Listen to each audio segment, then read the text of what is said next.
McLaren has raised a lot of eyebrows throughout the last couple of months, but the performance on tracks like Zandvoort, Hungary and Singapore, where the car had high downforce requirements, has left quite a statement over the rest of the grid. This is why teams like Ferrari and Red Bull have decided to delve a bit deeper into the situation and have found out that the flexibility of their front wing is, well, questionable to say the least. But can the FIA actually change something regarding this matter now that they've intervened about the DRS flap of the MCL38? It's safe to say that the most controversial car on the grid is the MCL38, and it's not because it's bottled many wins and high points finishes due to strategy errors and drivers' preference like in Hungary, but because of their car's design.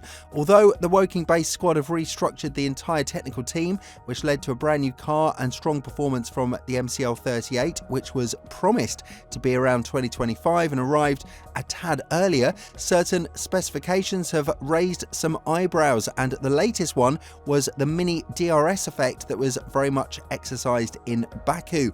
But we're not going into that part right now, as McLaren has shown strong competitiveness on tracks where the DRS flap doesn't really help the teams all that much. As I mentioned earlier in the video, the Papaya squad won races like Zandvoort and Singapore with more than 20 seconds of advantage over Verstappen, while in Hungary they were able to finish in a dominant 1-2 fashion.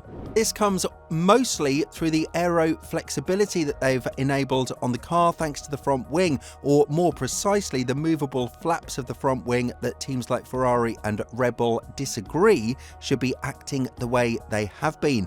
In Singapore, the advantage of the MCL38 was very visible through this part yet again, and while Mercedes had more or less the same structure of their own front wing, the lack of competitiveness from the W15 shows it's not just the front wing that makes all of the difference compared to Ferrari and Red Bull. The tyre preservation as well as the aeroflow on the entire car and the wide operating window makes the MCL38 an overall machine that is very difficult to be beaten, and it's something that Stella has talked about when elaborating on the advantage that they have compared to the rest of the grid in terms of pace on high downforce circuits. Stella said, "I think at this high level of downforce we are very competitive. Hungary and Zandvoort were both dominant performances. It has better aero efficiency across the grid, but at low drag the efficiency of the Ferrari and Red Bull is more comparable to our car. It's true we have invested more heavily at this level of downforce than we have done at lower downforce, although at those tracks we have made progress in retaining downforce when reducing drag."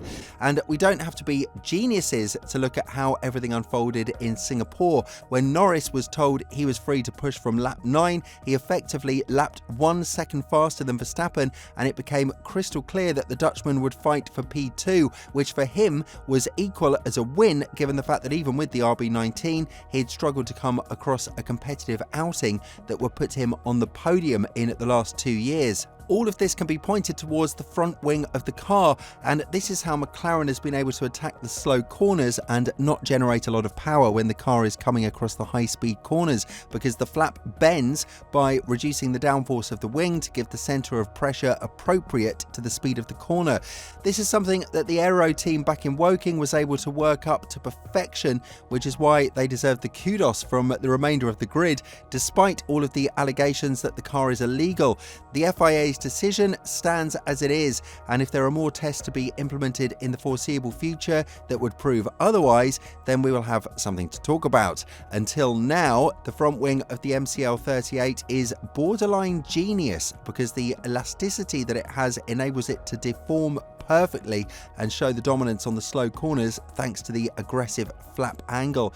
And as you already know, Christian Horner has hinted towards Red Bull following suit and mounting a similar front wing in the remainder of the season, or more precisely from Austin onwards, as they are now in close contention for the Drivers' Championship with Norris. When talking about this to a greater extent, the 50-year-old said, I think what is crucial for any team, as with all these things, is always clarity.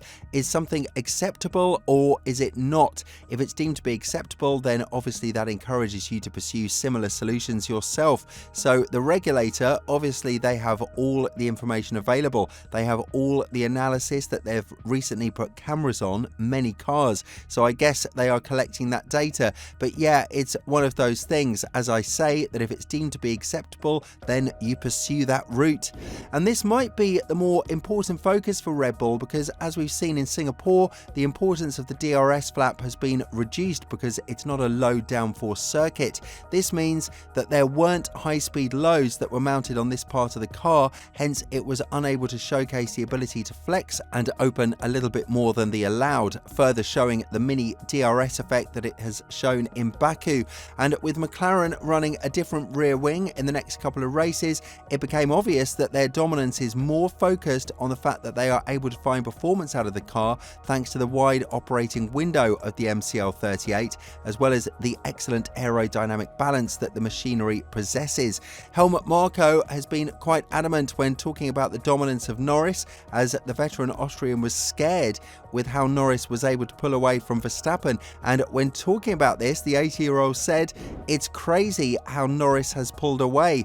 Our deficit is alarming. We urgently need performance. Thank God we now have 4 weeks to work on it. There should be a lot to come."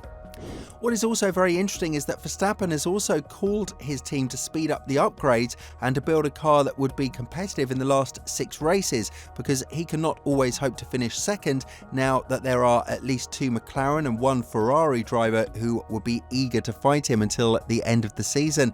If Norris wins all of the races remaining, Verstappen would have to finish at least 1 race in P3 or lower to lose the championship. And while it's very early to be making these predictions right now, the war between Red Bull and McLaren has definitely started on a very interesting note, with Ricciardo stealing the fastest lap away from Norris in the last lap of the race and likely the last lap of his career.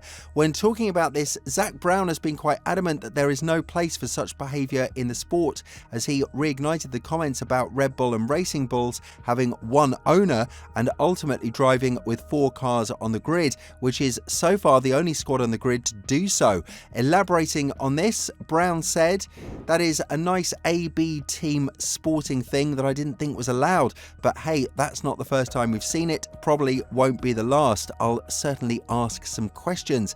It's something I've spoken about in the past, and I think it illustrates that it does happen, because I think you wouldn't have made that pit stop to go for that. It's not going to get anyone a point, so I think it does illustrate the issue around that topic."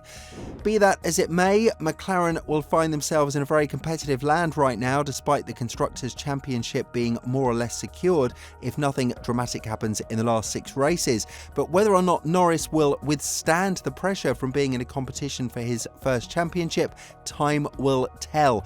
The front wing of the car hasn't been given an order to be modulated for the remainder of the season, which means that Ferrari and Red Bull will follow suit.